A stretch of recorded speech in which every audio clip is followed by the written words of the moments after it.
Günümüzün reallığı budur. Qoca, cavan, uşaq, qadın, kişi fərqi yoxdur. Evdə, küçədə, işdə, həkimə gedirsən, o telefonladır. Ustaya gedirsən, o da telefondadır.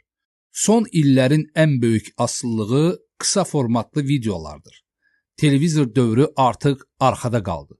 Smartfon dövrünə keçdik. Hər şey elektronlaşdı. Həyat rahatlaşdı. Bu inkişafdır və müsbət tərəfləri çoxdur. Amma bu rahatlığın təhlükəli tərəfi də var. Həddi aşan telefon asılılığı. Düzdür, mən də daxil olmaqla hamı bu cihazlardan istifadə edir. Hətta mobil telefonlar bir çox sahədə kompüterləri belə əvəz edib. Bəs problem harada başlayır?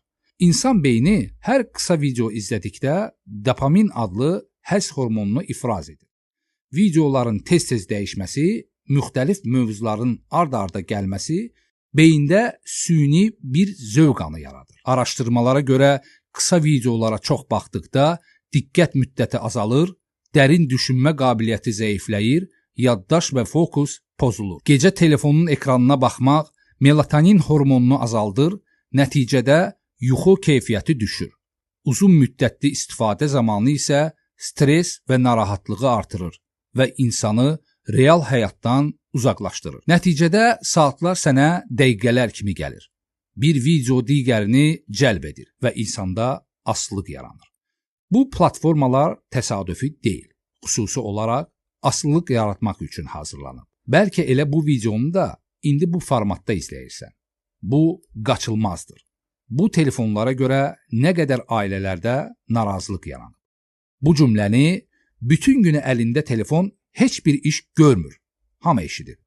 Bu problemdən necə qurtulmalıyıq? Gün ərzində müəyyən vaxt ayırıb istifadə etməli və bununla kifayətlənməliyik.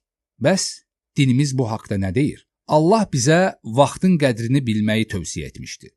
Peyğəmbərimiz ona və ailəsinə Allahın salavatı və salamı olsun belə buyurur. İki nemət var ki, insanların çoxu onların qədrini bilmir.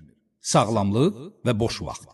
Buxari 6412-ci hədis. Başqa bir səhih hədisdə isə belə tövsiyə edilir.